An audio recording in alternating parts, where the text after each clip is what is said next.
اعوذ باللہ من الشیطان الرجیم بسم اللہ الرحمن الرحیم۔ خنزیر کا گوشت حرام کیوں؟ آپ نے کبھی اس بات پر غور کیا ہے کہ اسلام میں خنزیر کا گوشت کیوں حرام قرار دیا گیا ہے؟ اس حکم کی کیا وجوہات ہو سکتی ہیں اور کیا انہی وجوہات کی بنا پر اس کو نجس جانور قرار دیا گیا ہے؟ کیوں نہ ان سوالات کے جوابات کا جائزہ سائنس کی روشنی میں لیا جائے تاکہ ہمیں اس بات کا علم ہو کہ خنزیر ایک انتہائی غلیظ جانور ہے جو گندگی میں پیدا ہوتا ہے اور گندگی میں ہی رہتا ہے، یہاں تک کہ اس کی خوراک کا دارومدار بھی غلیظ چیزوں پر ہوتا ہے، جس میں گلے سڑے جانوروں کے گوشت کے علاوہ اپنے اور دوسرے جانوروں کی نجاست شامل ہے۔ سلطان صلاح الدین ایوبی سے ایک یہودی عورت کا خنزیر کے متعلق سوال۔ اس نے کہا کہ بائبل میں تو خنزیر کا گوشت حرام نہیں ہے، لیکن اسلام میں کیوں ہے؟ سلطان صلاح الدین ایوبی نے بائبل سے ثابت کر دیا، جو بعد میں مشرف با اسلام ہوئی۔ خنزیر کو ہاتھ لگانے سے کون سی بیماریاں آتی ہیں؟ ایسی سائنسی وجوہات جنہیں جان کر آپ کا بھی ایمان تازہ ہو جائے گا۔ بسم اللہ الرحمن الرحیم۔ السلام علیکم ناظرین، اسلام دین فطرت اور ایک مکمل باضابطہ حیات ہے۔ اس میں زندگی کے ہر عمل کے مطابق رہنمائی موجود ہے۔ اسلام نے سور کا گوشت یا اس سے جڑی کسی بھی چیز کا استعمال مسلمانوں کے لیے حرام قرار دیا ہے۔ پیغمبر اسلام حضرت محمد صلی اللہ علیہ وسلم نے جو بات اللہ تعالیٰ کے احکام کے مطابق 1400 سال قبل بتائی، سائنس اسے آج ثابت کر رہی ہے، اور یہ دین کی سچائی کا نہ صرف ثبوت ہے بلکہ ایمان کی پختگی کا بھی سبب ہے۔ سلطان صلاح الدین ایوبی کے زمانے میں ایک یہودی عورت تھی جو اسلام پر ریسرچ کر رہی تھی۔ اس نے اسلام کے بارے میں بہت کچھ سیکھا، بہت کچھ پڑھا۔ ایک سوال جس کا جواب اسے کسی سے نہ ملا وہ یہ تھا کہ آخر خنزیر کے گوشت میں ایسی کیا برائی ہے جس کی وجہ سے خنزیر کا گوشت کھانا اسلام میں حرام قرار دیا گیا ہے۔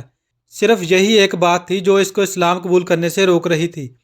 اپنے اس سوال کا جواب حاصل کرنے کے لیے وہ سلطان صلاح الدین ایوبی کے دربار میں پہنچ گئی اور عرض کیا، سلطان معظم، میں نے اسلام کے بارے میں بہت کچھ پڑھا ہے اور بہت کچھ سیکھا ہے، حتیٰ کہ میں اس جگہ پر آ کھڑی ہوئی ہوں کہ اسلام قبول کر لوں، لیکن ایک بات ہے جو مجھے اسلام قبول کرنے سے روک رہی ہے، اور وہ بات یہ ہے کہ اسلام خنزیر کا گوشت کھانے سے کیوں منع کرتا ہے۔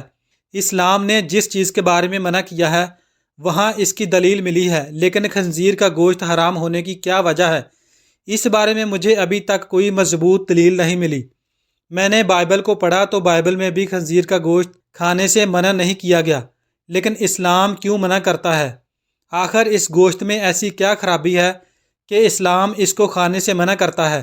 سلطان صلاح الدین ایوبی نے اپنے ایک مشیر کو حکم دیا کہ بائبل کی وہ کتاب میرے پاس لے آؤ جو اپنی اصلی حالت میں موجود ہے۔ جب بائبل کی کتاب پیش کی گئی تو سلطان نے وہ حوالہ تلاش کر کے اس یہودی عورت کو دکھایا جہاں لکھا ہوا تھا کہ خنزیر کا گوشت کھانا منع ہے۔ خاتون نے حیران ہو کر کہا، یہ کیا بات ہوئی؟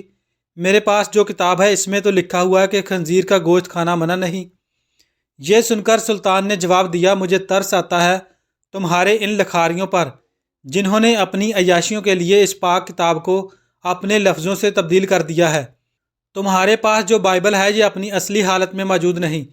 ابھی تو میں نے صرف اس کتاب سے ثابت کیا ہے کہ خنزیر کا گوشت کھانا منع ہے، اب میں اسے سائنسی لحاظ سے بھی ثابت کروں گا۔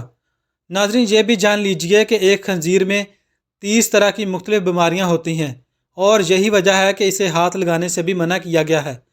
خنزیر کی وجہ سے انسان کو کئی طرح کی خطرناک بیماریاں جیسے ہیضہ، ٹائیفائڈ، گٹھیا اور مثانے کا انفیکشن ہو سکتا ہے، اور دیگر کئی بیماریوں کا سبب بن سکتا ہے۔ اس کے گوشت کے اندر ایسی سلوٹیں ہوتی ہیں جو زہریلے مادے اپنے اندر جمع کر لیتی ہیں۔ خنزیر کے گوشت میں ایسی سلوٹیں موجود ہوتی ہیں جو اس کے اندر کے زہریلے مادوں کو خارج نہیں ہونے دیتی۔ نتیجے کے طور پر وہ سارے زہریلے مادے اس کے اندر جمع ہوتے رہتے ہیں۔ ان تمام نقصانات کی وجہ سے ہی دین اسلام میں خنزیر کا گوشت حرام قرار دیا گیا ہے۔ بے شک اسلام دین فطرت ہے اور اللہ کا بنایا گیا کوئی بھی قانون بے مقصد نہیں۔ اس کے جسم اور گوشت میں زہریلے مادے اور جراثیم گردش کرتے ہیں۔ اس کے پایوں میں ایک سوراخ ہوتا ہے جس سے باہر کے جراثیم اندر جاتے رہتے ہیں اور یہ مزید زہر آلود ہو جاتا ہے۔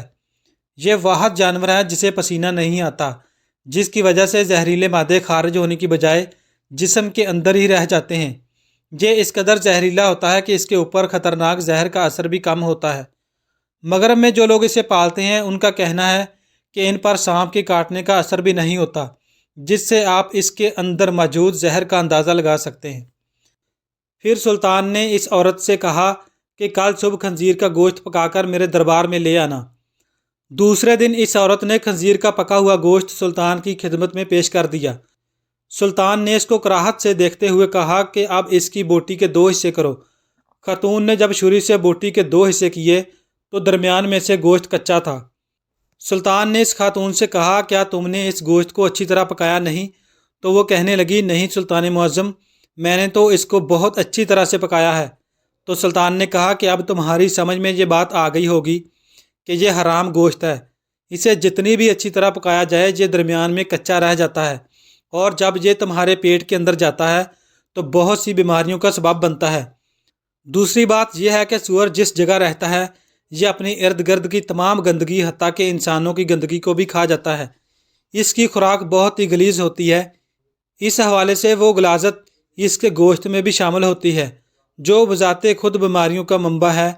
تیسری بات کہ جب سور کی مادہ کسی دوسرے سور کے ساتھ جنسی تعلق قائم کرتی ہے تو اسے دیکھ کر خوش ہوتا ہے اور فخر محسوس کرتا ہے، اور یہ بغیرتی کی خصلت اس کے گوشت میں پائی جاتی ہے، اور اس کا گوشت کھانے والا بھی انہی صفات کا حامل ہوتا ہے کہ اپنی عورتوں کو دوسروں کے حوالے کر کے خوش ہوتا ہے اور فخر محسوس کرتا ہے۔ یہ واحد جانور ہے جس میں اتنی غلاظت اور بے شرمی بری ہوئی ہے۔ جب آپ ایسے جانور کا گوشت کھائیں گے جس کی بنیاد غلاظت سے بری ہوئی ہے تو وہ آپ کو کیا فائدہ دے گا؟ یہ بات سن کر وہ یہودی عورت سلطان صلاح الدین ایوبی کے سامنے جھک گئی اور کہا کہ سلطان معظم اب آپ ہی مجھے کلمہ پڑھائیں۔ سلطان صلاح الدین ایوبی نے اس عورت کو کلمہ پڑھایا اور تمام دربار اللہ اکبر کے نعروں سے گونج اٹھا۔ تو ناظرین، اللہ تعالیٰ کا لاکھ لاکھ شکر ہے کہ جس نے ہمیں اس سچے سچے دین میں پیدا فرمایا، اور اللہ تعالیٰ ہم سب کو اپنے دین پر ثابت قدم رہنے کی توفیق عطا فرمائے، اور ہر مسلمان کو حلال اور حرام میں پہچان کرنے کی توفیق عطا فرمائے، اور ہر مسلمان کو حرام کھانے سے بچنے کی توفیق عطا فرمائے۔ آمین۔ Thanks for watching. اللہ حافظ۔